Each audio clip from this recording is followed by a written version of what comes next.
Welcome back with another episode of Heard of You First with your host, DJ Max. And Heard of You First is a conversation created for the future. Heard of You First is where we talk about financial stability. We talk about wellness. We talk to creators in the community. People who are doing more transition in their lives. Today, I got a special guest in the building. And today's conversation is really based around something I love talking about, something I always wanted to help educate other people with. Today's conversation is around wellness, and I got a whole wellness coach in the building. I already hope you guys are ready for one and only Raiza. What's up? How you doing? Oh, thanks for having me, Max. I'm honored. I'm super honored to have you here. You're a yoga instructor? Yoga educator. Educator. And you know why I make that distinction? Why?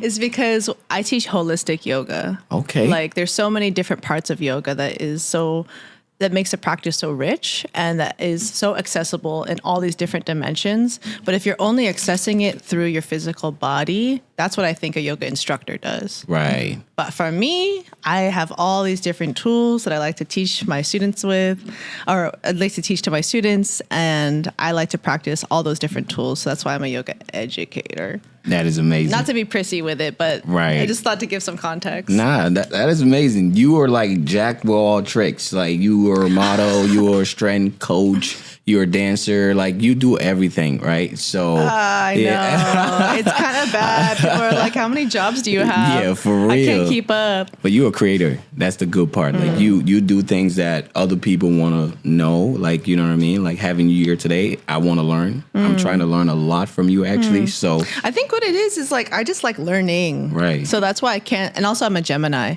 Okay. So like I can't sit still in one career or one thing because I like learning something new. The process of learning is really fun for me. Right. That's nice. And that just brings me to my first question of the day, which is tell us who you are. Like, who are you, what you do, and, how can you, share the information you are sharing with us today out there? Yeah, well, my name's Raisa. Last name is De Vera. And Raiz in Espanol means root. De Vera in Espanol means the truth. So my self-given meaning of my name means the root of the truth. And I really started embracing that the more that I became self-aware. Because you can't really be connected to truth unless you know yourself. Right. That is the first vessel of truth that you were gifted at birth.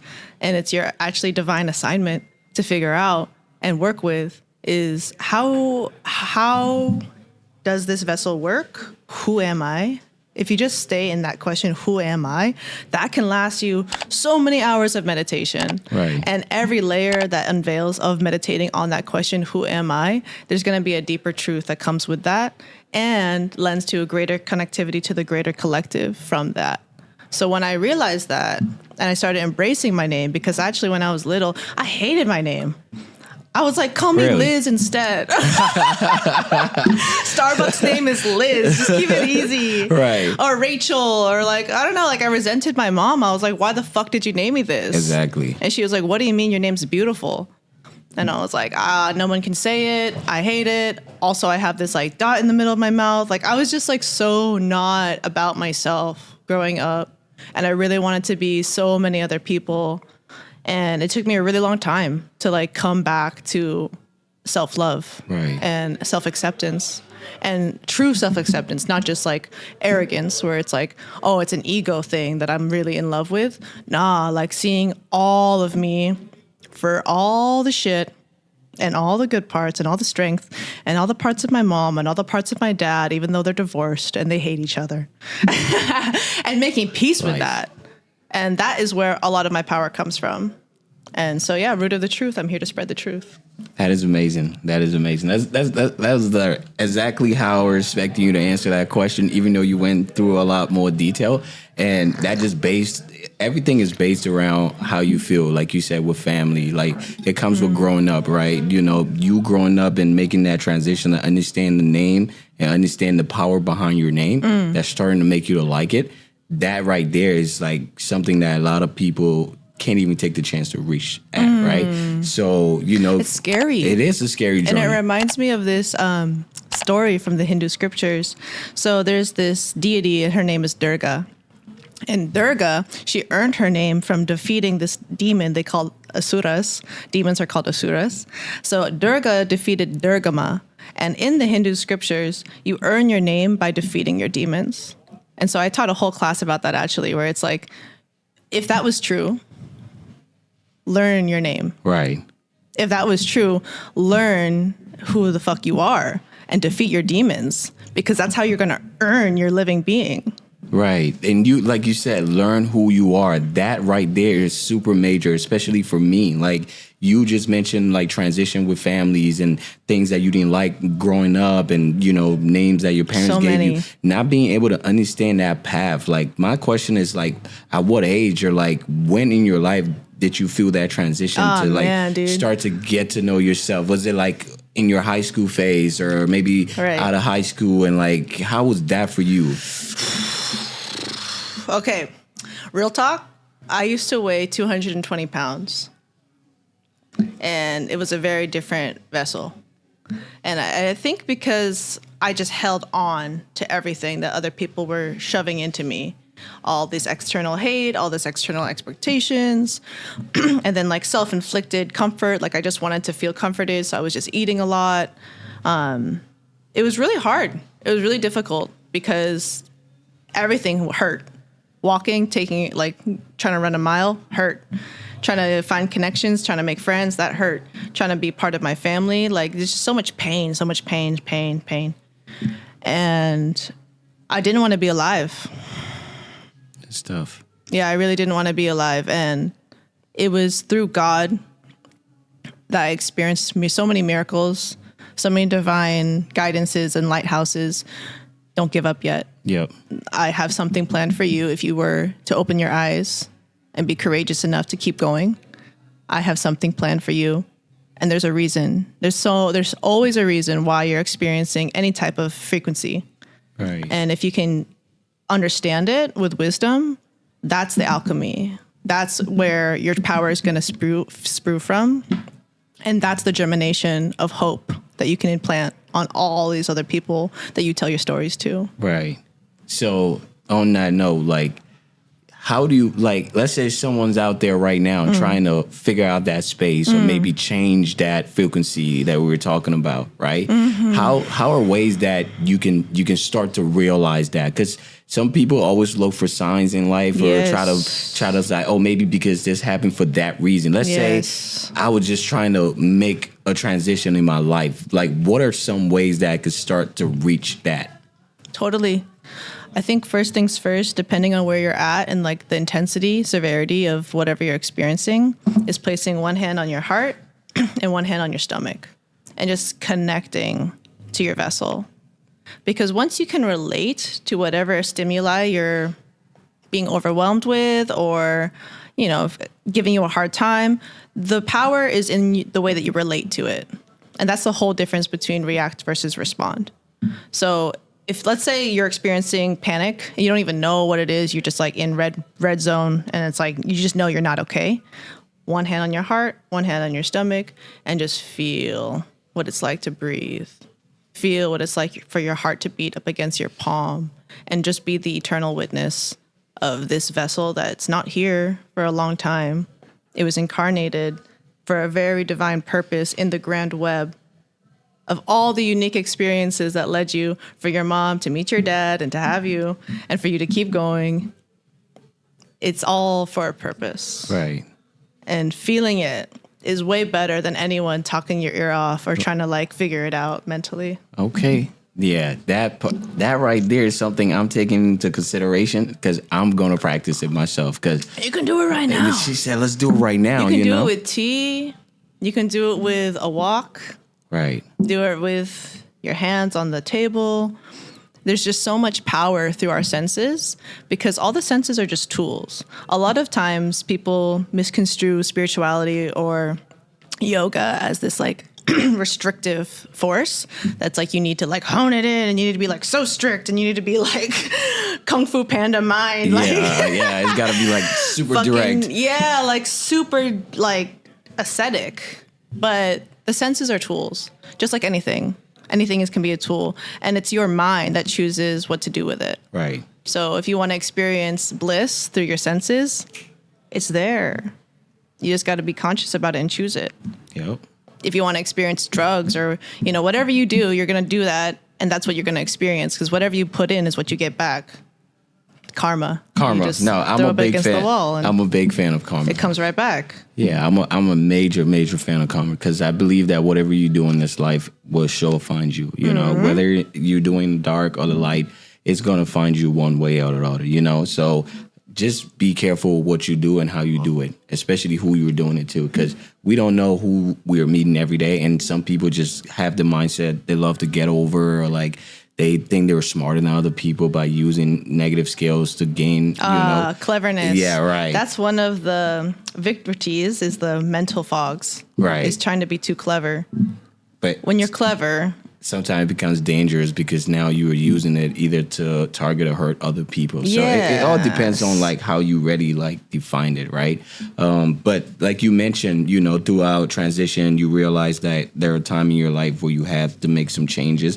Like, would you say, family-wise, who was a major impact on your transition to understanding where you at? Whether it's just like your mental strength, like, who would you say there's somebody that play a major impact to like? I would say chosen family. Chosen family. I relate strongly to the path of an orphan, even though I was not an orphan, but I was just really neglected, and family was never an anchor for me. It was a big source of turbulence and a big source of self-doubt, and a lot of hate actually in my family growing up. It's different now, but speaking from that space, it was not a safe space. And my teachers, my friends, my drumline instructors, all those people who saw the good in me when I couldn't see it in myself, right, really switched.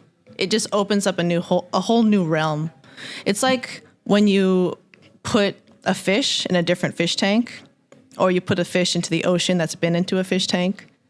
The breath of relief when that perspective widens is what I felt when they saw my potential. Right. Because I thought I was a piece of shit, dude. I thought that I was all this and all that everyone was telling me I was and telling me I wasn't.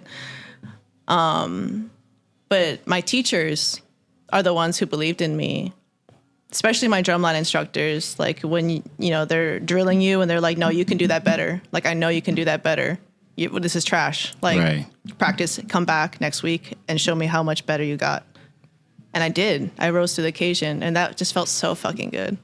It's like, you were right.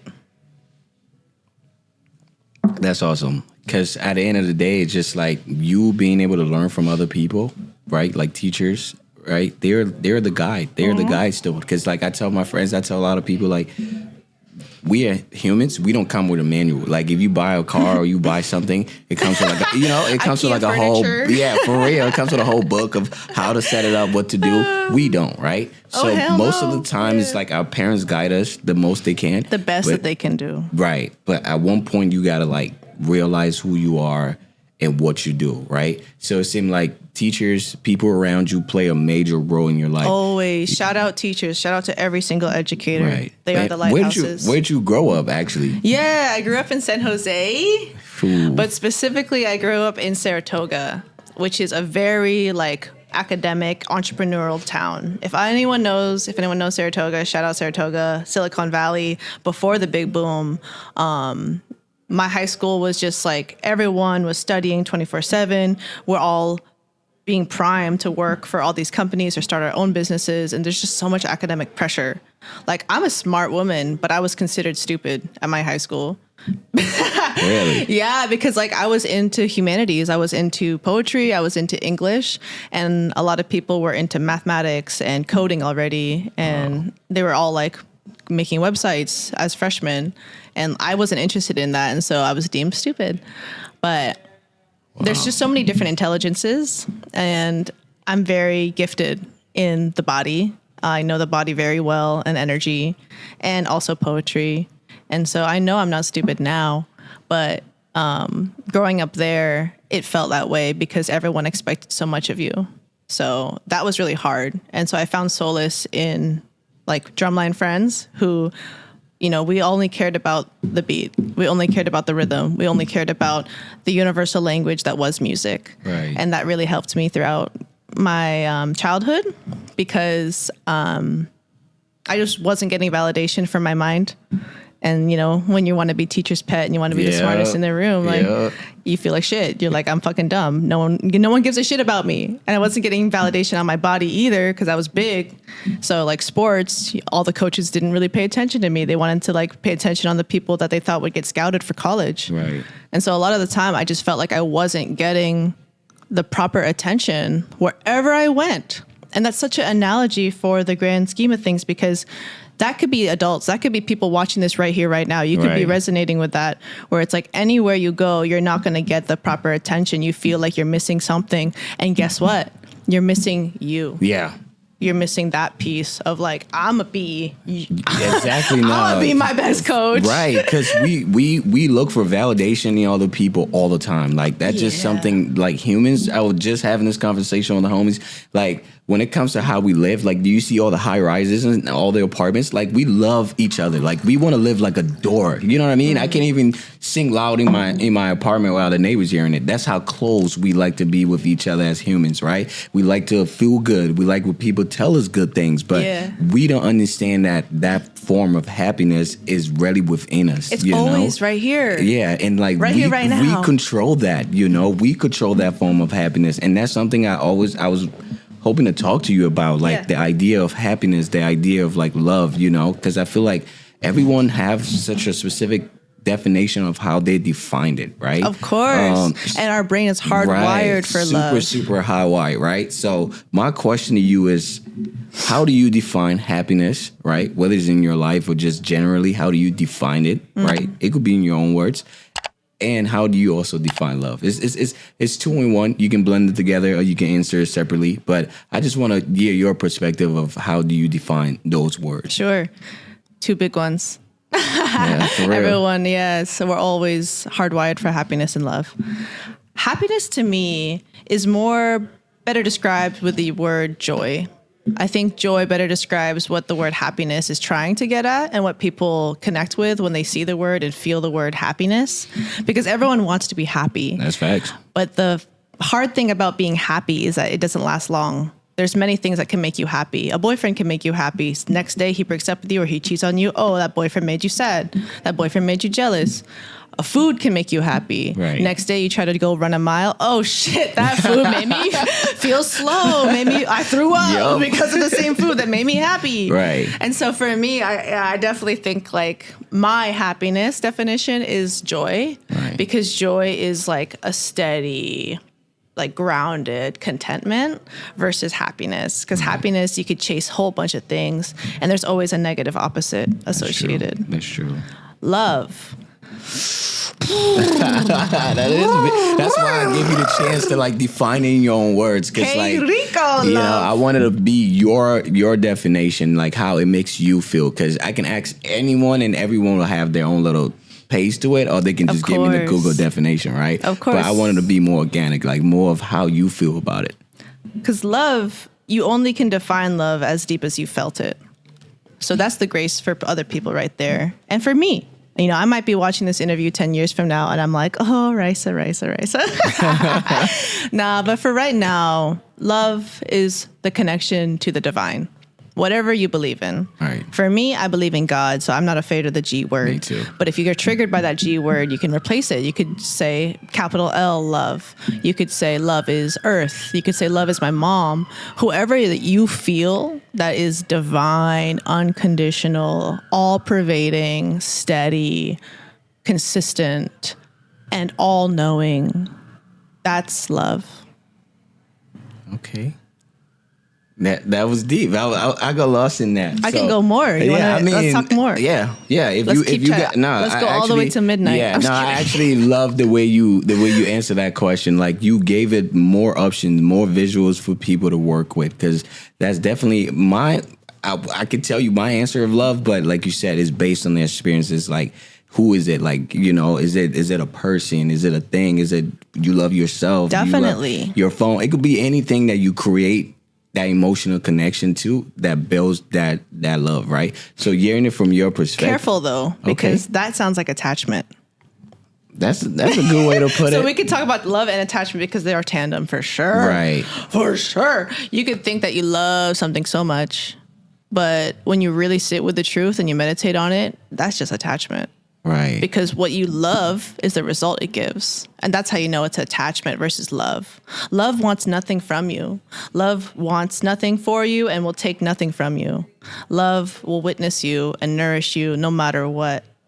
And so that's the difference, I think, between attachment and love. Really? Yeah, that is amazing. That was a good way to break it down because, yeah, love is like, it's something that wants the best for you, right? Yeah. And then attachment is something that you just can't seem to get away from, or like you probably don't even want to do it anymore, but for some reason you just feel like you're hooked to it, you know? You just want that result, and that's why you're like seeking it. Right. No, 100%. Those answers were amazing. I know people watching out there right now, like taking notes and just like trying to like define their own way or just understand like exactly what those words mean to them, whether they find happiness as joy or love as connection, whatever way they find it as. I just feel like it should always be a conversation that is on the table. Like, for facts. Like, I don't care who it is, what kind of group it is. I feel like we should all be okay with like expressing what makes us happy, expressing what brings the joy, you know what I'm saying? Just being able to express ourselves, because that's what's going to bring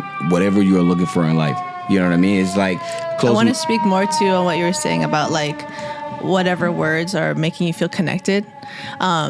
So words, I feel, are just placeholders. So like if I use the word joy and that doesn't resonate, that's okay. If I use the word happiness and that does resonate, then just follow that. Right. If I use the word attachment, whatever, it's kind of like that Maya Angelou quote. It's like people don't remember what you say. They remember how you make them feel. Right. So it doesn't really matter whatever I'm saying right here. You can feel it. You can see the frequency that I'm trying to emanate through this vessel that is limited through these certain human vibrations. There's only certain things that I can communicate in certain language. And there's something felt. Right. That's the truth right there. When you feel somebody and the message is permeated inexplicably, not through words, but a feeling. Divine is the word. I feel like we got into it right away. Like, I feel like we just like, what you so think? like super what you think lucky. This is? It's heard it here first. Heard it here first. It's heard it here first. What else do you expect? I love the energy. So I always ask this question. This is one of my favorite questions. If you could define yourself by anything else, what would it be? Like, besides the fact that you're a yoga educator, you're a model, you're a strength coach, and you're a real estate agent. I definitely want to get into that too a little bit. Shout out. But how do you define yourself? Like, if you had a chance to just, this is what I want people to know me of, or like, this is something I think I'm really good at, and I feel like people don't acknowledge me for that much. Interesting. What would it be? I know what my ego wants to say, but my highest self, I'm just Raisa De Vera. Well, actually, my legal is I'm a Raisa Elizabeth Ket De Vera. That's me. That's who I am. And my divine assignment is to be her, love her, support her, and therefore empower others through being her. And that's hard. That's tough. That's a lifelong. That's lifelong work right there. Yeah, and you didn't sign up for it, but this is a job that you got to take on forever. Exactly. I love that. I love that so much. It's so true. Nobody chose to be here. Right. It just happened. And I want to say more about that because that is the key actually to leaning into your true nature. Right. A lot of students ask me like, oh, you talk about like leaning into your true being, or my true being is ever blissful, but like, what the fuck does that mean? True being, like my true nature. I don't know what that is. Elaborate a little bit, like break it down for us. Right. And the fact that none of us chose to be here. None of us chose to be born in this body, in this socioeconomic status, or whatever it is. No one chose that. It was the divine web that chose that. And that has been running for eons. It's just a continuous wheel that turns no matter what you're paying attention to, no matter what you choose. It's just a wheel that's turning. And I lost my train of thought. What were we talking about? We were just defining, like, you did say you wanted to elaborate on, like, who you are as a person and what defines you. Oh, true nature. True nature, yes. and how you can find that. And we didn't choose to be here. Okay, it's coming back. How you can break it down easily for the normal people out there to understand. So that ever-evolving wheel, we didn't choose to be here. And so it's kind of liberating when you lean into that fact. Because if you come at life with that mindset of there's nothing to lose and there's also nothing to gain. Right. Life will continue to be life. Nature will continue to be nature and be beautiful with or without you trying so hard, or with or without you not doing something. Right. It alleviates a lot of mental gymnastics when you lean into the quote, nothing to be lost, nothing to be gained. So what do I do now? Yeah, no love lost, no love found. So that's like a Lil Wayne. It's from like a song from Lil Wayne. So when you said it like that, that's the first thing that just came to my mind, and now just like I had to say it. But yeah, that is like that is easy, because for me, I'm listening to you right now, and I'm just consuming so much of this energy, and like understand, like being in the same space with you, like I'm understanding this on a higher frequency. You know what I mean? I feel it, right? Yeah. It's beyond words. Like you said, words is just like the tool we use to express, you know what I'm saying? You can hear me, I can hear you, but the energy that defines the situation or the conversation is what's really gonna matter. And at this point, since we're already like into the space of the mind and making people understand, these bigger ideas or finding themselves, my question is, how do you feel about manifestation? What's your definition with manifestation? Oh yeah, because I'm obsessed with it. Teach I feel like I want to workshops learn more, right? Oh yes, it's huge. So it's a huge topic. Let's do it. I want to know, like, what's your? So I always preface manifestation work with saying whatever you manifest can only make you happy for a certain amount of time. Right. Because in yoga, we practice two currents. There's a current of manifestation and there's also a current of liberation. Because whatever you manifest, it will eventually lead you to a cycle. And you don't want to be in that cycle forever because you don't want to stay stuck. Right. And so eventually you have to let it go. Surrender. So you have to practice manifestation and you also practice liberation. And those two energies are called apana and prana. So prana is upward, apana is downward. Current of liberation is upward, current of manifestation is downward. So yeah, manifestation is downward because it comes with an idea. It starts with something up here that feels really lofty. And you're like, oh, no way in hell that can exist. Right. But then you visualize it, you see it come to life through colors, through people. You get a picture, right, and it becomes clearer. And then all of a sudden you're smelling things like, oh man, like that would be such a good meal to cook. Like if I paired that with that, like, oh, I feel like that would taste, it brings down to the taste. It'll taste really good. You could feel it in your heart. Like I want to do this. I'm really motivated to do this. And then you birth it and it becomes real life. Right. So you do believe that manifestation works for everyone? Of course. This is how I got my body. This is how I got my life. I was just plugged in. I received, and I prayed with my legs, and that's how I got my life that I have right now. That is amazing. And I give it all up on God. Yes. Shout out to God always. God is always in control because, like I said, we will manifest as much we want, but sometimes we also got to back it up and make it understandable. I think one thing I also do want to learn from you is like manifesting is so big, right? Yeah. And I feel like a lot of people get lost into it because sometimes even prayer is considered, if you're praying to God, like you are technically manifesting something. Yes, you words are powerful actions. Right, you are asking for something, right? But I think where people get confused is that it never really gets navigated. Like it never gets to a specific point because it's like, I want to manifest a Ferrari. Okay. I will manifest a Ferrari for you. Yeah, right. Let's go. But I feel like when it comes to it, you got to be more in depth. You probably got to manifest something or maybe some kind of opportunity that's going to get you within that space of that Ferrari. Yeah. I see what you're saying. So I feel like, I don't know if it's a question or Like, you just speak on want that. you just want to elaborate on like how you can like place the focus in the rightful direction. Because like I said, manifestation is a big old thing. Totally. Like you can just start wanting and manifesting are different. Right. People want lots of things. I want lots of things. Yeah. You can want and want and want and want your ears off. But you are not going to do anything about that wanting. And actually that wanting is a bottomless pit because there's endless desires. Right. But manifesting is different because you're willing to put the work in, and there's so many levels of frequencies that it has to pass through in order for it to materialize. Yep. And so in yoga, it passes through the chakras. So it has to pass through all these different channels that have all these different frequencies and languages. And with each vessel, each body, there's all these different challenges in each chakra. So of course, you're not going to manifest that Ferrari if it's blocked right here. Right. Like there's something in your throat chakra that is like inhibiting this belief. Or there's something in your heart chakra that maybe you think you're not deserving of that Ferrari. Right. And that is always going to block that current for it to actually come into material world.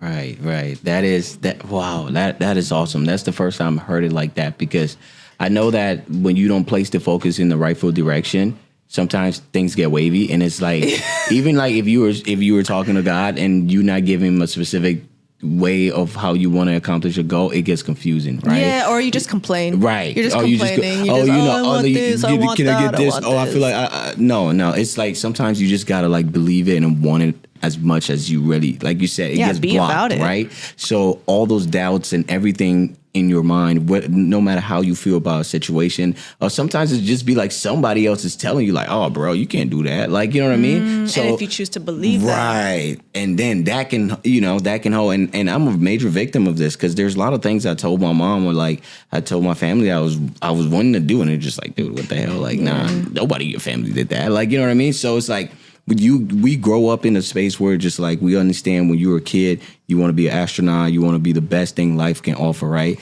And then when you get to a certain grade, you start doing bad in certain classes, and you're like, ooh, I don't think that astronaut thing's going to work out anymore. So I feel like the older we get, the more we limit ourselves.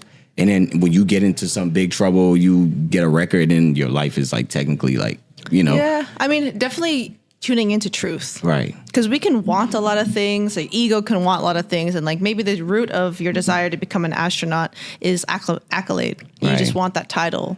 And like that's not really truthful, because like your purpose here may be different. Yep. Other people's purposes, they're astronauts, and that's exactly what their soul came here to do. But for some people I see, they came here to be trailblazers. Yeah. They came here to be entrepreneurs. They came here to be fathers, to be mothers, to be solo, whatever it is. We all are on divine assignments that are so unique to us. And so it's no good comparing. Right. So, I feel like you've definitely been dropping games. Hella, like I'm learning a lot from you right now, and like there's just so much in there. Let me just switch it up a little bit. Like, what do you do? What's your habits like? What's your favorite habits on the beyond? daily? Yeah, beyond like your higher self. You know what I mean? Yeah. What do you do for fun? What I do for fun, I love to dance. Okay. Yeah, I love to dance. I'm a big dancer too. I feel like I could learn something from you. The first time I met you, I saw the energy was there. The energy was there. Yeah, that's definitely the Bay in me. Yeah, for real. The energy was there. You can take me out the Bay, but you never can take the Bay out of me. You standing on business, that's for sure. That's SOB. for sure. So dancing is your favorite habit. It's my favorite way to celebrate, that's for sure. Yeah, and I actually because I was just telling Alex the other day, I was like, man, if you were dancing, that means you were happy. That it brings another part of you, you know what I mean? Yes. Like, you don't find angry people somewhere dancing unless they're like forced to do it or something like that. Because every time when you're free and you're just having fun, it's like it brings joy, right? It brings another part of you. Moving your body is moving emotion. Yeah. So even when I'm sad or I'm grieving, I dance. That's awesome. And that helps. Yeah, if you're watching out there, you feel like you just want to dance it out some days and just get it out the way. I think that's a good way. A whole corporation dance church. For real. Yeah, Not that this is advertised or sponsored. She's like, I just had to say that. But that is awesome. That is awesome. So when it comes to like things you do on your day-to-day life, like how do you help maintain your mental health? Like you work with a lot of You say you work with groups, you work with a lot of kids, you know, people you educate, your dance team partners. So you got a lot going on every day, right? Which is awesome. But how do you find that time to like fill my cup? Yeah, just maintain it and get up again and be excited to go do it. Like, how do you do it? Yeah. Definitely my practices. When everything is inconsistent, you can choose what is consistent in your life, and you have the power of controlling what is consistent. And for me, I just really got to dial those in to make sure they're filling my cup, because I've spent my early 20s, and I feel like early 20s, you're just like shooting arrows everywhere. You're just shooting arrows, and you don't even know like where they're going. You're just shooting arrows for the fuck of it. Shoot your shot, right? Right. And then the awareness comes in where you see where the arrows are going. Right. And you're like, oh, that's the consequences of my actions. And then from there, if you continue to self-study, then you see, okay, well, where do I want these arrows to go? How can I make my shot more accurate? And that's what I've done. And so I've definitely construed my daily habits around things that are going to make me the most authentic, loving, grounded version of myself. So that way when I show up in spaces and with people, I can be proud of the way that I carried myself. I can be grounded, and I can just be truthful. Right. So some daily things that I do every morning, I wake up early. I like to wake up before sunrise if I can. And I like to do a little bit of asana, which is physical motions of yoga, just to get my body going, because everyone knows how cranky your spine is when you first get up. So even if it's just cat-cow, it could be one. It could be literally one posture. It could be just a forward fold. That's great. That's a great way to start. And then after that, I make a warm cup of water. I always start mornings with warm water. It's easier on your throat. It's easier on your digestive system. And then I clean, because my brain's still kind of waking up, and that's a great way for me to do something that's good for me with the limited capacity that I have as I'm coming online. So I'm cleaning, I'm tidying up, I'm moving my body. And then this is a new one that I incorporated this year. And the first words out of my mouth, I want it to be Om. So I'm waking up, I'm making my water or whatever. I haven't said anything to anyone yet, but the first frequency, the first sound out of my mouth is Om. And Om is the all-pervading frequency of God. That's what Om is. So first thing out of my mouth is the declaration of God. That is amazing. That is awesome. Doesn't happen every day. Sometimes I wake up and my alarm goes off and I'm like, what the fuck? I mean, we are humans, you know what I mean? But that just defines... It's still building a habit. Right. It defines that, constant lifestyle and how you do it. And if you had a choice to wake up every morning and decide how your morning was to go, it'd probably be a vision of that. Oh, yeah. Right? I mean, the real reason, the whole topic of habit, I love the topic of building habits, because I've seen it come through in fruition so good in my life. Like, so many things are habits now where I don't even have to think about it, that I spent so many hours like drilling myself, like, come on, Raiza, gotta do it. And so this is motivation to all y'all watching. Like, it gets easier, it gets better, just stay with it, because, scientists say it takes 6 months to build a habit. Right. And there's so many techniques, and definitely follow my page, ask me, DM me. Right. I have techniques that you can do, so that makes you more successful on your journey of building habits that you want to be your conscious highest self. Right.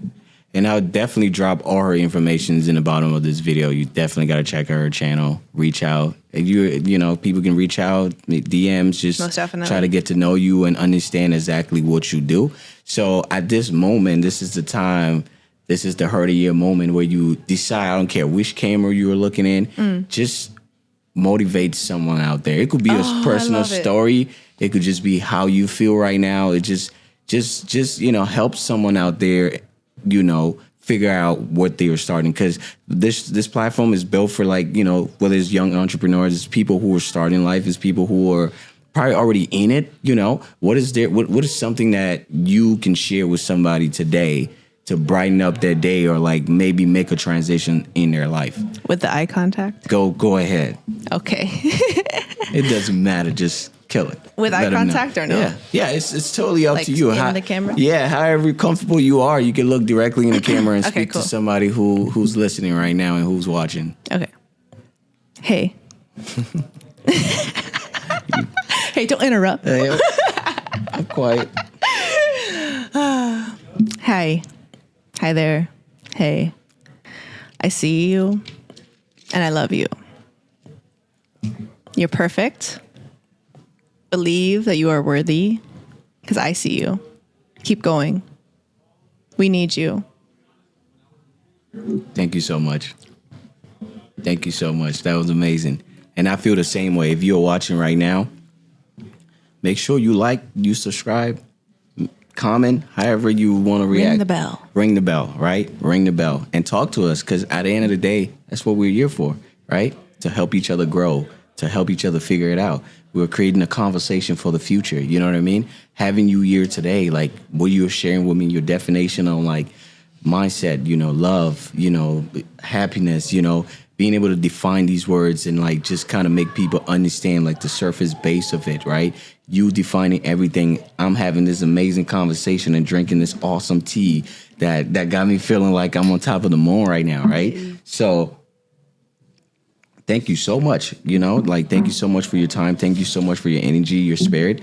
At this moment, this is where you tell us how we can find you, where we can find you, and what you got planned, because, you already identify yourself. You let us know what you're doing now. Yeah. And, what can we expect from you? Because is your real estate career just starting too? You can definitely elaborate on that. Real estate, yes, it's always on the move. You can follow my real estate Instagram at r.devs, rdevs, real estate Instagram. I can also be of service in the spiritual realm, which is a lot of this conversation. Right. You can follow me for that at Right Now Raisa on Instagram. What can you expect from me? A lot of my projects right now are like on the hush, because they're like in the developmental stages. And I don't want to jinx it, and I don't want to put it out before it's ready. So I have a lot of things coming. So many exciting things that are coming. So follow me on Instagram. Catch me in person too. Like, I'm definitely an IRL person. If you're in Seattle or you know me and I'm going to be in your city or something, like, catch me in person, hit me up on Instagram, whatever works for you, and find a way, and let's get connected, because I definitely resonate through being with other people as well. And I love that Ram Dass quote. It's, we're all just walking each other home. Yeah. So the more that we are in connection, the more that we are talking and sharing stories and listening to each other, we all benefit from that. Right. And this is amazing. And I look forward, I really do feel like we can have more conversations like this in the long run. I feel like I tell everyone it's just the beginning to everything. It's and like, the beginning. And this is just like I feel like this is just the iceberg of it. On the iceberg. For real. Because you said we can go all night and just have amazing, bright I'm wired conversation. Right now. Right? And we can just talk and we can make people understand exactly what the power of this is, right? And what you do, how powerful it is, wellness, the mindset, how you wake up in the morning, the things that you do to help yourself grow. Like right now, the economy and life is all over the place. You know what I mean?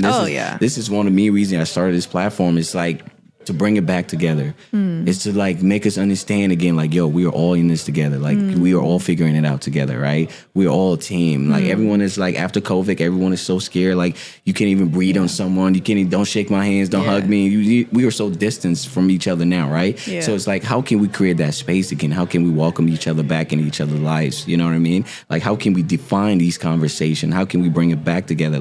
Young people, a lot of young people are just following trends or just doing what is there or what's making the money or what life is pitching them towards. But it's having someone like you sharing your unique experience, sharing your unique talent of how you grow as a person or what you do, right? You being a coach, helping these younger people, even older ones, your dance classes, being able to get people to feel the joy and be happy again is something that I find passionate. I find that really, really amazing. And I feel like it's a conversation that we need to talk about more. Totally. You know what I'm saying? I feel like we avoid that conversation so much because people don't want to really express themselves anymore because they feel vulnerable or they feel like they're sharing too much. I think, too, they struggle with intimacy. Right. Intimacy is a whole nother word that I could have talked about with attachment, love. Intimacy is a huge one. Right. And that it's actually a hindrance to love if you're afraid of intimacy.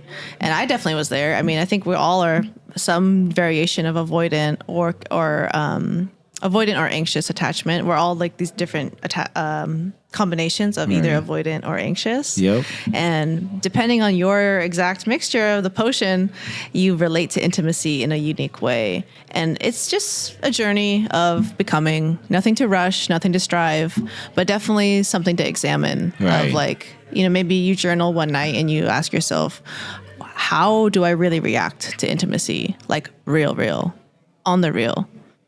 And then just sit with that and like be really truthful, because from there lends to greater connectivity and greater love that you can let yourself accept. Right. You only accept the love that you think you deserve. Yeah, I think now you saying that, I feel like that word intimacy is so big because people just have a really narrow mindset of that word, and like it always just end up in one category than what you are defining it as today. You know what I mean? And I like that. I feel like we got to understand how to like make these words and all these things that we say every day make sense to us. You know what I'm saying? Like the average people, the everyday watchers, the everyday listeners, because people want to understand, because now we classify things in a category that makes us stay away from it. You know what I'm saying? Like, what is relationship or friendship? Like, people don't even, if you say relationship, they just think boyfriend and girlfriend. You know what I mean? So it's like, yeah, exactly. Yeah, for real. For real. That is really what it is. So it's like we stay away from certain words because we just put them in a category that is like really hard to get out of. Right. But like you being able to break that down and like letting people know like intimacy is more than because the only person that is putting those notions on it is you. Yeah. That's the thing that's like making it a box. And so if you also accept that you are the co-creator of your reality, you can make that box a whole entire world. Right. The world's your oyster. Do you have any books recommendation? Oh, hella. Let's shoot for 3. Shoot 3? 3. Top 3 right now you think that is worth us knowing about. Okay, number 1. This one's very dense, so maybe don't start here. But definitely planting a seed is The Power of Now by Eckhart Tolle. All my spiritual baddies know that. That's already common. But I have to shout out Eckhart Tolle always. Number 2, I highly recommend the Yoga Sutras. There's so many different translations of the Yoga Sutras, so definitely find an author that resonates with you. But that is the core of yoga. And it talks about all the different dimensions that you can access through your yoga practice and how deep yoga can go. Number 3 is the Bhagavad Gita. That is a sacred scripture in the Hindu religion. That for me has been really influential in the past 3 years of coming into the hard shit. I've accepted myself and it was all lovey-dovey and I was like in the honeymoon phase of loving myself. But then there's also the phase of battle. Right. Because you weren't here just to be like, la-di-da-di-da, I'm having such a great time. I'm sure that you can live like that hedonistically. But in the Bhagavad Gita, it's about a warrior. And this warrior doesn't want to fight. He truly doesn't want to fight. He thinks that he's like trying to be the better person. And he's like, no, how can I kill people? I'm so good. Right. But then God comes down and he's like, you were literally born into a warrior family. Right. This is your divine destiny. You got to go into battle. And he's like, nah. Yeah. And then God's like, what the fuck you mean? Nah. Like, oh my God, stop being a coward and fight. Exactly. And so that really resonates with me. And there's so many different manifestations that we could relate that to in your own life. Like for me, that resonates of like what I am avoiding battling. And for a long time, it was money. That's why I became a yoga teacher. For a long time, I did not want to accept wealth. I did not want to accept affluence. I did not want to accept my mom because she's a real estate agent. I just wanted to avoid all of material world because I wanted an escape. Yep. That shit was hard. I didn't want to deal with family. I didn't want to deal with taxes. I didn't want to deal with learning the systems that oppress people. So when I was in India, actually, I got hit on the head by my ancestors when I was meditating, or my spirit guides, or God, or the Ganga. And they were like, you need to go into battle. And you're ready. You're equipped. You have all the tools. We believe in you. Have fun. Have fun. That is amazing. Fuck. That is amazing. And I'm definitely going to tag the name of these books in the bio, so make sure you keep an eye out. Yeah. Definitely get it a read. I'm going to look for most of these books myself, and I'm going to find them in order. I actually gonna text you after this. Let's go to a bookstore. Yeah, for real. There's so for many real. used bookstores in there's Seattle. one across the street actually. So Let's go. yeah, we definitely got to check some stuff out, and I definitely want to put you guys on more and more game on that for sure. So episode 2. Yeah, definitely. I think we should work on an episode 2. This so far has been amazing. Thank you so much for being here. You know, and I tell my audience, if you made it this far, make sure you click those buttons, ring the bell, subscribe, hit the comments, and always DM me too with ideas, new plans, whatever you got in mind. This is a community where we share with each other, where we help build each other. I started this not for me, not for you, but for all of us, you know. And shout out to everyone who's working on this team. Shout out to all my boys for always locking things down and making sure that we are staying successful. Thank you so much, Raiza, for being Max, here. for having me. And this pleasure. has been an amazing moment. I feel like I could ask you so many things. There's so much more. Like, you know, your experience in India, like you've been all over the world, like, you know, bouncing back and forth and actually like tapping in with your higher self. I feel like that's something a lot of people would love to know. So why don't we schedule an episode 2 sometime soon? A homecoming one, right? All right, ladies and gentlemen, you heard it here first. You heard it here live. I'm DJ Max, and we are out. Thank you.